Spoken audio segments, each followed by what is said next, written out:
Nagaaf araarri waaqayyoo lafa jirtan maratti hunduma keessaniif haa baay'atu. Kun sagantaa TV Xiyooni.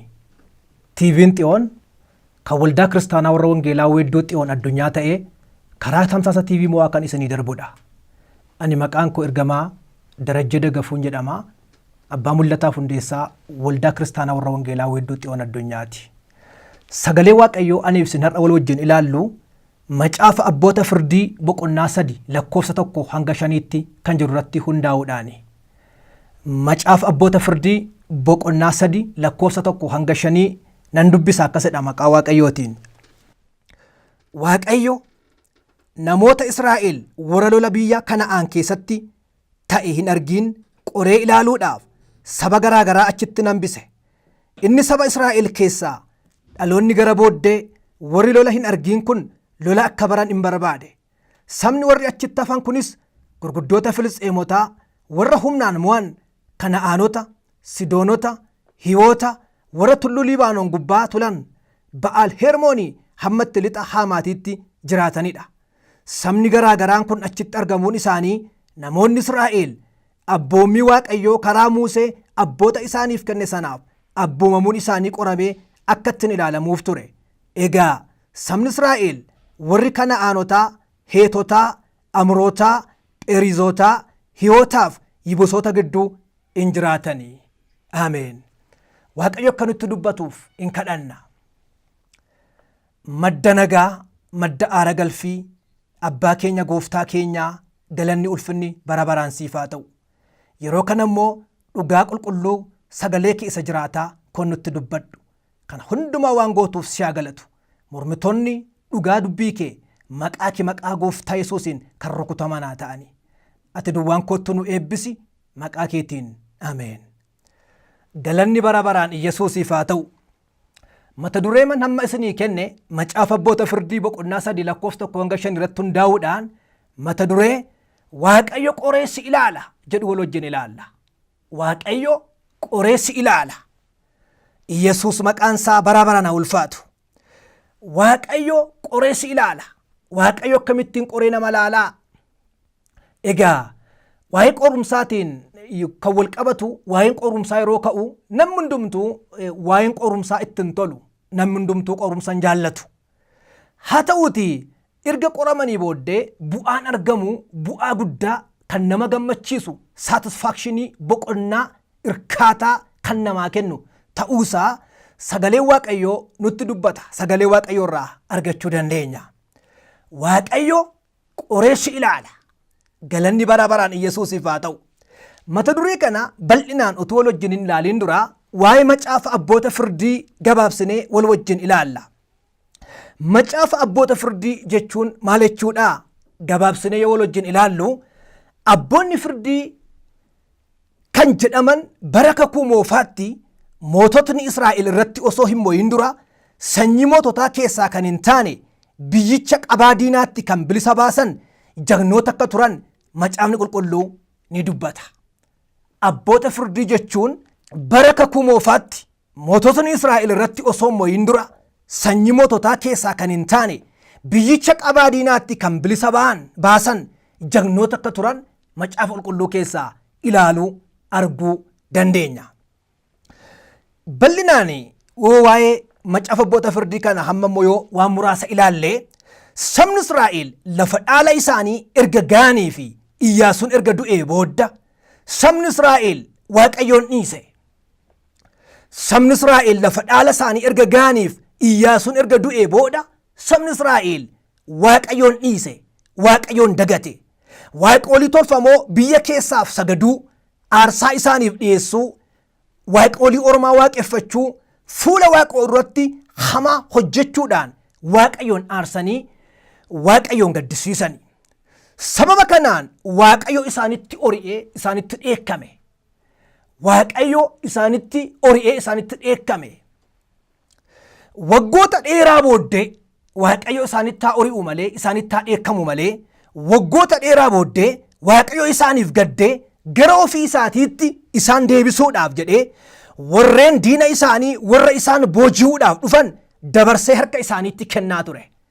Galanni bara baraan Yesuusiif haa ta'u. Isaan sabni Israa'el waaqayyoon dagatanii waaqayyoon dhiisanii, waaqolii ormaa waaqeffatanii, waaqolii ormaadhaaf aarsaa dhiyeessanii, kanarraan kan ka'e waaqayyo isaanitti aare, isaanitti ori'e, isaanitti dheekkame. Haa ta'u malee waggaa dheeraa booddee immoo erga turee booddee immoo waaqayyo isaaniif gaddee araara isaa isaanitti argisiisee waaqoo dhiifama isaanii godhee isaan fayyisuuf, isaan walaba baasuuf, isaan birmaduu baasuudhaaf gara isaanitti garagale, fuula isaa gara isaanitti deebise. Maqaan Yesuus bara baraan haa ulfaatu. Warreen diina isaanii saamtonni hamma dhufaniin Israa'eloota in dhiphisu, in cunqursu yookaan immoo karaa garaa garaadhaan in doorsisu turani.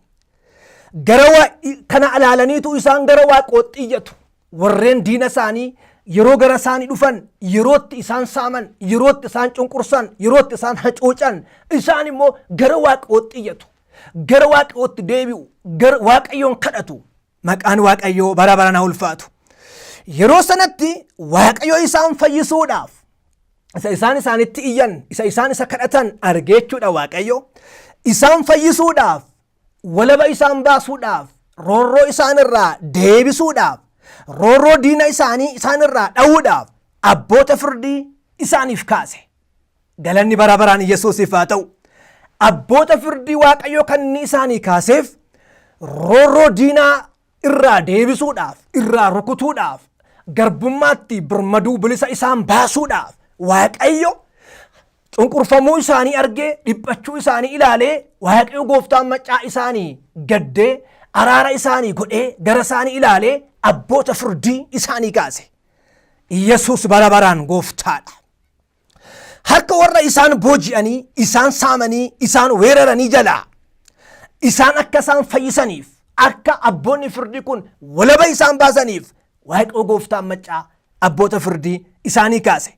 Macaafuma qulqulluu kana abboota firdii boqonnaa 2 lakkoofsa 16 yoo ilaalle akkasidha sagalee waaqayyoo.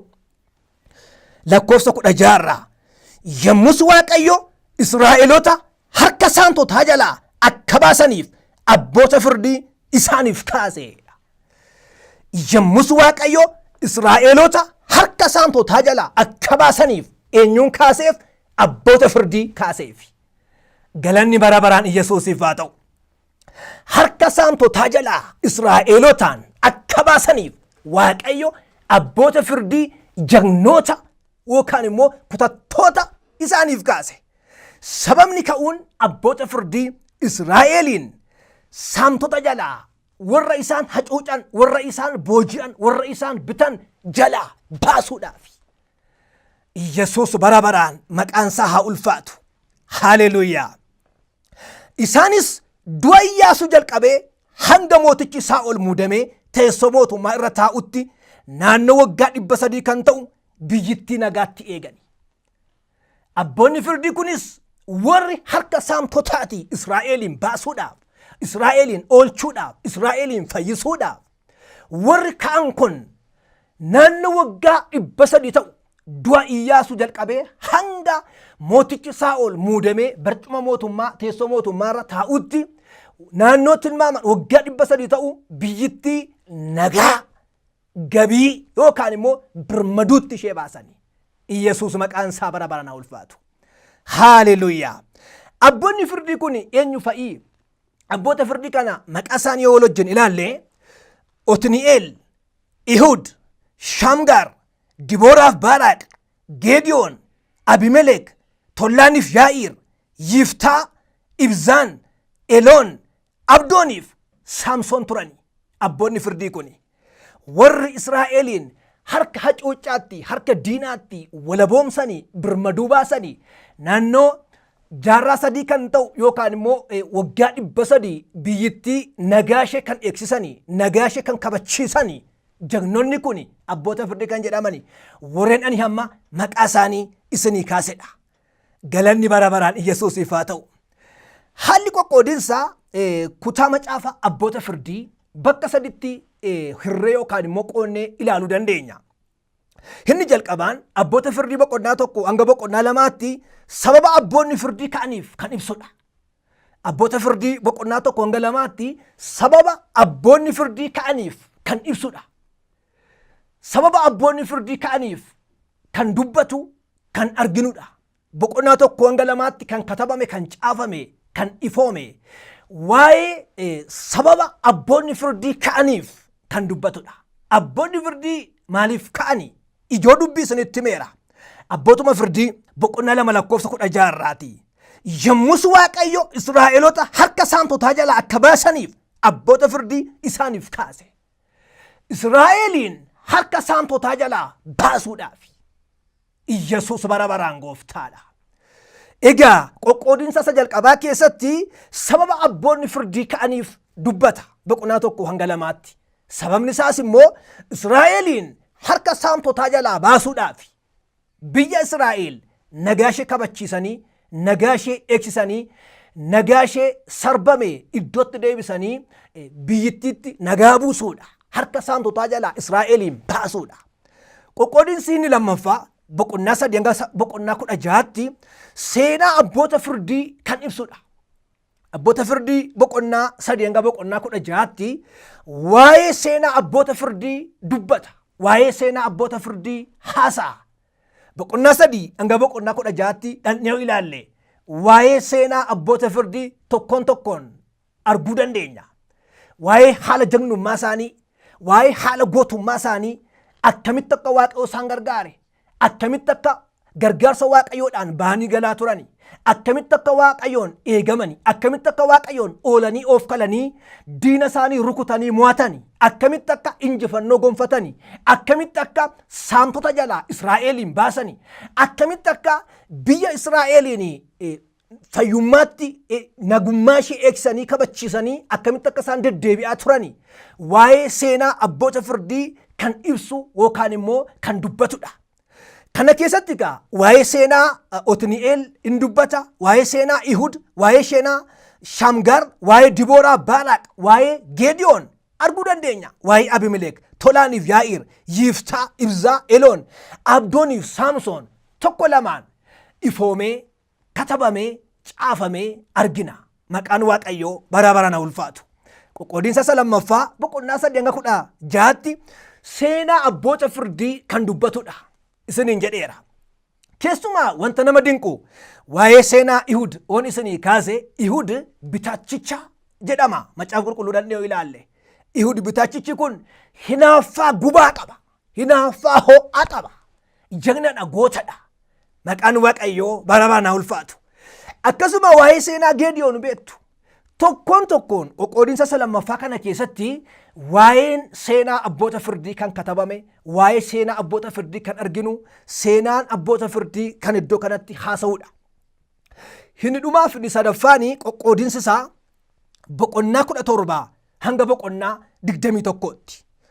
Boqonnaa 17 hanga boqonnaa 21tti. Iddoo kanatti immoo waa'ee hacuuccaa Daaniif, waa'ee cubbuu Beniyaamiin kan dubbatudha. Inni kun qoqqoodinsa isaa isa sadaffaati. Waa'ee hacuuccaa Daaniif, waa'ee cubbuu Beniyaam kan katabame, kan dubbatu, as keessatti kan ifoome, kan arginu, kan dubbifannu ta'uu qoqqoodinsa isa sadaffaa keessatti ilaaluu arguu dandeenya. Erga nama kana dubbadhee booddee gara mata duree keenyaatti yoo deebinu abboota firdii boqonnaa 3 lakkoofsa 1 hanga 5tti irra deebi'een dubbisaa akkasidha. Caaffanni jiraataa. Waaqayyo namoota Israa'el warra lola biyya Kana'aan keessatti ta'e hin argin qoree ilaaluudhaaf saba garaa garaa achitti hambise. Inni saba Israa'el keessaa dhaloonni gara booddee warri lola hin argin kun lola akka baran hin barbaade. Sabni warri achitti hafan kunis gurguddoota Filisxeemotaa warra humnaan mo'an Kana'aanota, Sidoonota, Hiwoota warra tulluu Libaanoon gubbaa, tulluu Ba'aal Hermoonii hamma itti lixa Hamaatitti jiraatanidha. Sabni garaa garaan kun achitti argamuun isaanii namoonni Israa'el abboommi Waaqayyo karaa Muusee abboota isaaniif kenne sanaaf abboomamuun isaanii qoramee akka ittiin ilaalamuuf ture. Egaa sabni Israa'el warra Kana'aanota, Heetotaa, Amuroota, Pheerizoota, Hiwootaaf Yibuusota gidduu in jiraata turani. Haleluuyaa. Maqaan Iyyasuus bara baraan haa ulfaatu. Mata duree barsiisa koo lallabaa wangeelaa kanaa Waaqayyo qoreessi ilaala kan jedhudha. Waaqayyo qoreessi ilaala. Dhuguma obboleessa koo, dhuguma obboleettii koo. dhuguma saba Waaqayyoo, dhuguma kiristaanota, dhuguma maatii Waaqayyoo.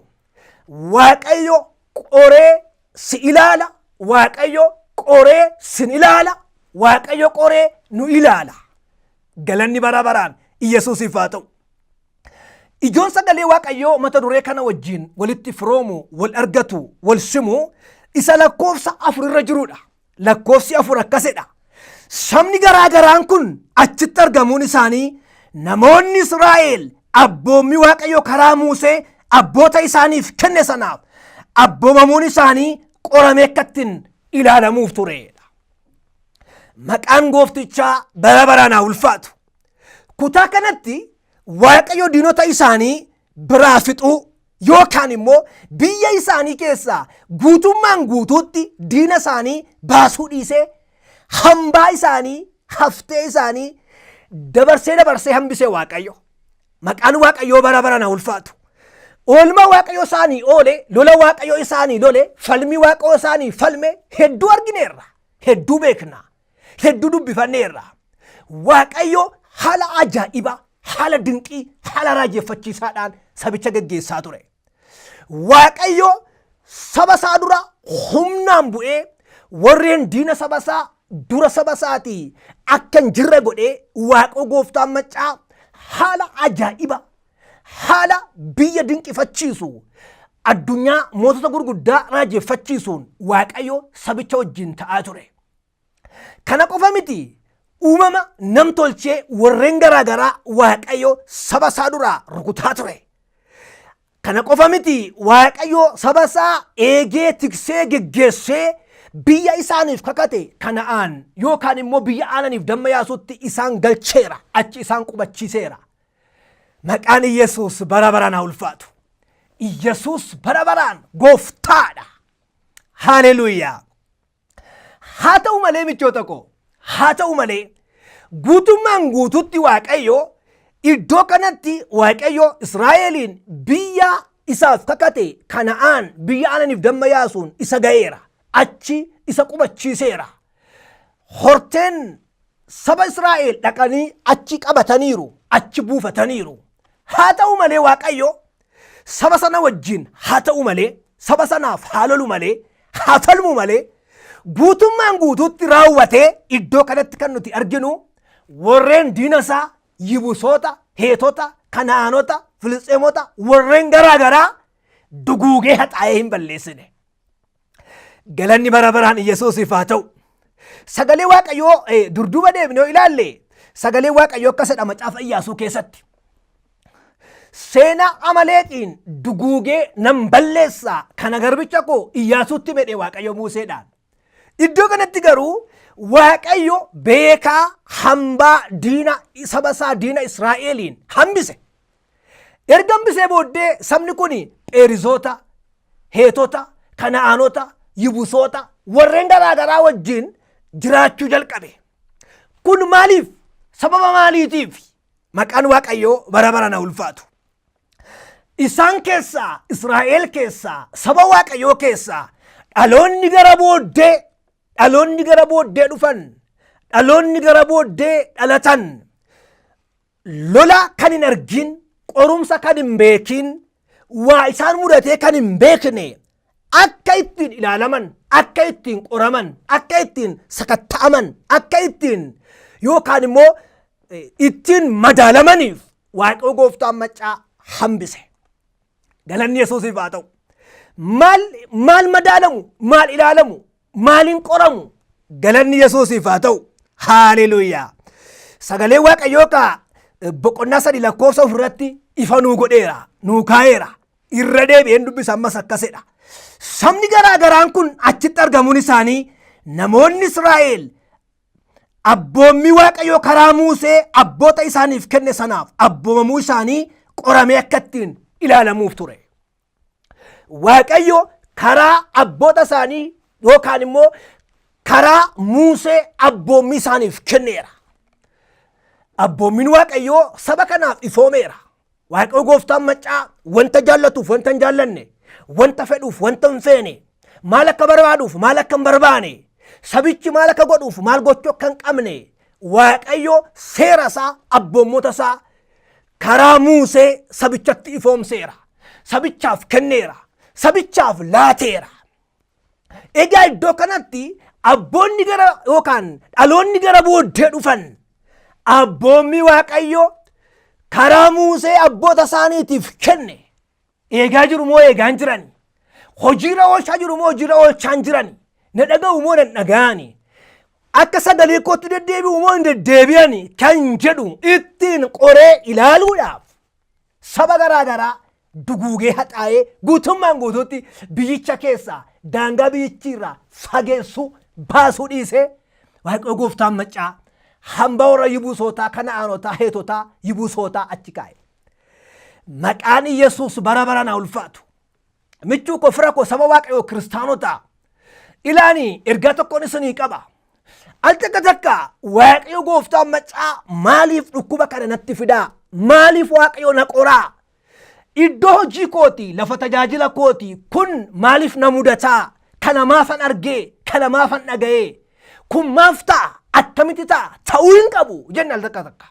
Akkamittiin otuun Waaqayyoof jiraadhu, otuun nama Waaqayyoo ta'ee jiru, otuun wangeela fayyinaa kana lallabaa jiru akkamittiin jenna?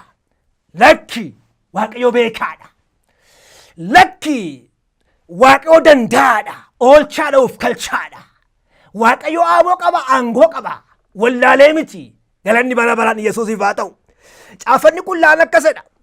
Yaanni keessan yaanni Waaqayyo madacheeffamee walirraa fagaataa'edha. Dhuguma yaanni keenya yaanni Waaqayyo amma dacheeffamee walirraa shiixuudha. Walirraa fagoodha. Yaada Waaqayyo nuu yaade Waaqayyootu beeka. Eenyuyyuu hin beeku. Kaayyoon nuu qabu yookaan immoo wanta inni itti nu baasuudhaaf jedhu wanta dura keenya nu eeggatu kan argu kan beeku kan dhaga'e Waaqayyoodha. Yesuus bara baraan haa ulfaatu. Al takka namni qaroomina mataa isaatiin yookaan immoo dandeettii isaatiin beekumsa isaatiin sadarkaa barumsaadhaan yookaan immoo muudama isaatiin yookaan immoo heeraarkii yookaan immoo istiraakcharii caasaa irra jiruun leevelii jechuudha sadarkaa yoo irra ol aanaarra jira yoo ta'e top levelirra jira yoo ta'e waan garaa garaa jedha of oolchuudhaaf mala garaa garaadha. Kun gaariidha, kun sirriidha. Haa ta'u malee michuu ko ani ergaa tokkoon sii qaba. Iji keenya kun argee miti, ija Waaqootu nu arga. Gurri keenya kun dhaga'ee miti, gurra Waaqootu nu dhaga'a. Miilli keenya kun, faanni keenya kun danda'ee tarkaanfatee miti, Waaqootu nu tarkaanfachiisa. Waaqayyootu waan haaraa nu dhaalchisa. Ulfinaa ulfinatti, guddinaa guddinatti Waaqootu nu dabarsa. Nuyi hamma ga'uu keenya hojjechuudha. Hamma ga'uu keenya tattaafachuudha. Carraaquudha. Waaqayyoon gammachiisuudha. Waaqayyoof jiraachuudha. Isa isaan olii kan nuuf hojjetu. Isa isaan olii kan toora nuu galchu. Kan nuuf mijeessu. Kan nuuf qaqqajeelchu. Kan nuuf tottolchu. Yesuus leenca Yihudaadha. Maqaan Yesuus bara baraan haa ulfaatu. Leenca Qaraaniyoo, leenca Golgotaa isa aaboof aangoo du'aa cabsee daakee du'aa keessaa jiraataatti lakkaa'amedha. Inni immoo qoreenuu ilaaluun yaada isaa yoo ta'e, qoreenuu ilaaluun fedha isaa yoo ta'e, qoreenuu ilaaluun karoora isaa yoo ta'e, akkamitti nan qoramaa jechuun wallaalummaadha. Akkamitti nan qoramaa jechuun dadhabbina. Maqaan Yesuus bara baraan haa ulfaatu. Waaqayyo beekaa qoreenuu ilaala. Maaliif? Abboota isaaniitiif karaa Muusee abboommii isaaniif kenne dhaloonni kun itti jiru moo ittiin jirani? Hojiirra oolchaa jiru moo hojiirra oolchaan jirani? Jedhee ittiin ilaaluudhaaf, teest ittiin gochuudhaaf, si'oosiisa jennu jechuudha. Qormaata ga'umsa madaallii jechuudha. Maqaan Waaqayyoo bara baraan haa ulfaatu. Abboommii koo eegaa jiru moo eegaan jirani? Jedhee ittiin ilaaluudhaaf. Dhuguma michoota koo dhaloonni gara booddee oolmaa Waaqayyoo hin beeku. Dhaloonni gara booddee oolmaa Waaqayyoo hin argine. Oolmaa Waaqayyoo hin hubanne. Waaqayyo oolmaa gurguddaa ooleef sabichaa. Waaqayyo haala ajaa'iba haala dinqiidhaan geggeessaa ture. Sabicha uumamni dhaga'aa turani. Sabicha wantoonni garaa garaa dura isaatii kakka'ee ceesisaa dabarsaa ture. Sabicha wajjin Waaqayyo humnaan ta'e. Israa'eliin Waaqayyo humnaan geggeesse. Dhaloonni gara booddee immoo kana hin beeku. Dhaloonni gara booddee immoo kana hin argine. Dhaloonni gara booddee lolan beeku. Dhaloonni gara booddee miliqqeen beeku. Dhaloonni gara booddee oolmaa Waaqayyoo hin beeku. Dhaloonni gara booddee wanta Waaqayyoo isaan gidduutti raawwachaa ture hin beeku. waaqayyo agarsiisuudhaaf tanjabil jedhamu galanni waaqayyo haa ta'u qabatamaan fiizikaalii hojmaataan lola barsiisuu fedhe waaqayyo. Ilamee michuu koo lafa hojjettu waaqayyo waa si barsiisaa jira, waa si agarsiisaa jira. Yaa nama tajaajiltu adeemsa karaa tajaajila kee irratti waa yeroo si mudatu waaqayyo si ilaalaa jira, waaqayyo wayitti si baasaa jira, waaqayyo si madaalaa jira, waaqayyo qoree si ilaala. Qoruun waaqayyo balleessuudhaaf miti, qoree nama ilaaluun waaqayyo nama dhabamsiisuudhaaf miti, nama guddisuudhaaf, nama ceesisuudhaaf, nama tarkaanfachiisuudhaaf, isa caalutti nama baasuudhaaf. Caafanni qullaan sagalee waaqayyo akkasidha. Warqin inni badu iyyuu si'a 7 abiddaan qoramee ilaalamaadha. Warqin inni badu si'a 7 abiddaan qoramee ilaalama. Nu immoo qomoo hin bannedha. Nu immoo ijoollee waaqayyoodha. Nu immoo maatii waaqayyoodha. Nu immoo warra dhiigaan bitamedha. Warra Yesuus lubbuu isaatiin nu bitate walaba birmaaduu nu baafatedha. Kanaaf hammamaa qoramnure, hammamaa ilaalamnure. Aduudhaan gaditti biyya lafaa kanarratti namni meeshaa dhaabbataas meeshaa dhumataas yeroo bitu teest godha, hin ilaala, hin sakattaa. Karaa garaa garaa madaalii adda baasee bitata. Aniifisin qomoo hin banne qomoo jiraatoodha. Aniifisin luboota mootii waaqaaf lafaati. Luboota mana mootummaati. Warra walaba birmaduu baanedha. Galanni waaqayyoof haa ta'u. Kanaaf qorumsi anaaf gaariidha, siif gaariidha. Qoramuun jibbiin galanni waaqayyoof haa ta'u. Waaqayyo qoreessi ilaala waan guddaatti si baasuudhaaf, si ceesisuudhaaf. Waaqayyo abboota keenya baabiloota raajotaaf ergamoota Abrahaam fa'aa qoree ilaale. Qoree ilaaluunsaa isaan balleessuudhaaf miti. Akka urjii waaqarraa akka cirracha galaanaa isaan baay'isuudhaaf, isaan guddisuudhaaf, isaan beeksisuudhaaf, isaan mul'isuudhaaf, isaan bal'isuudhaaf, waan guddaatti waan dinqiitti isaan baasuudhaaf. Humna dhiiga hoolichaatti waan guddaatti ba'i. Wanti guddaan si haa argatu. Wanta guddaa dhaali maqaa Yesuusiin. Haaleluyyaa. Wanta guddaa qabadhu maqaa Yesuusiin. Qoramuu keen jibbiin mi'aawuudhaaf jirta, urgaa'uudhaaf jirta, barbaadamuudhaaf jirta. Ilaa dhaaluudhaaf jirta, si mijataa jira, si tottolaa jira. Barcumni si qophaa'aa jira. Waaqayyo barcuma si dhoowwachuudhaaf miti. Waaqayyo si dhoksuudhaaf miti, si hadheessuudhaaf miti, si mul'isuudhaaf. Addunyaatti si mul'isuudhaaf, si beeksisuudhaaf, nama guddaa si gochuudhaaf, iddoo guddaa si kaa'uudhaaf qoree si ilaalaa jira. Kanaaf maafan jibbamaa, maafan qoramaa, maafan ari'atamaa, asiif achiin wanti garaa garaa maaf natti baay'ataa shinchadhiin. Waaqayyo warra jaallatu qoree ilaalaa. Warra jaallatu qoree ilaalee waan gaariitti, waan guddaatti isaan baasaa. Nama seenaa si godha Waaqayyo. Qoree si ilaalee nama guddaa si godha Waaqayyo. Jireenya kee aara galfachiisa. Waaqayyo qoree si ilaala. Maqaan Waaqayyoo bara baraan haa ulfaatu. Keessumaa dhaloonni ammaa dhaloonni si'aanaa warri lolan barii lola akka arganiif, warri oolmaa Waaqayyoo hin beekin oolmaa Waaqayyoo akka dhamdhamaniif, akka sirriitti qabatamaan beekaniif Waaqayyo dhaloota qoree ilaala. Nama qoree ilaala. Hundumaa qoree ilaala. Yesuus maqaansaa bara baraan haa ulfaatu. Waaqayyo qoree si ilaala. Qoree si ilaaluunsaa si mul'isuufi, si guddisuufi. Isa dhageenye Waaqayyo gooftaan maccaa nuuf haa eebbisu. Yesuus maqaansaa bara baraan haa ulfaatu. Biyya keessaaf ala kan jirtan namoonni hojii Waaqayyoon wajjin hojjechuu barbaadan kamiyyuu karaa lakkoofsa bilbilaaf karaa lakkoofsa herreega baankii kan waldaa fuula foddaa TV kanaa jalatti argamuun nu qunnamuu dandeessu. Akkasuma sagantaan kun cimee akka itti fufuuf yaadaan, gorsaan, kadhannaadhaan tumsi keessan olaanaa haa ta'u. Tajaajila kana karaalee wal quunnamsiisa hawaasaa sooshaal miidiyaa fuula feesbuukii akkasuma yuutuubii waldaa wedduu tsiyoon yookaan immoo TV xiyoon jedhuun hordofuu dandeessu. Yeroo biraa hanga walitti deebinutti nagaa Waaqayyoon turaa.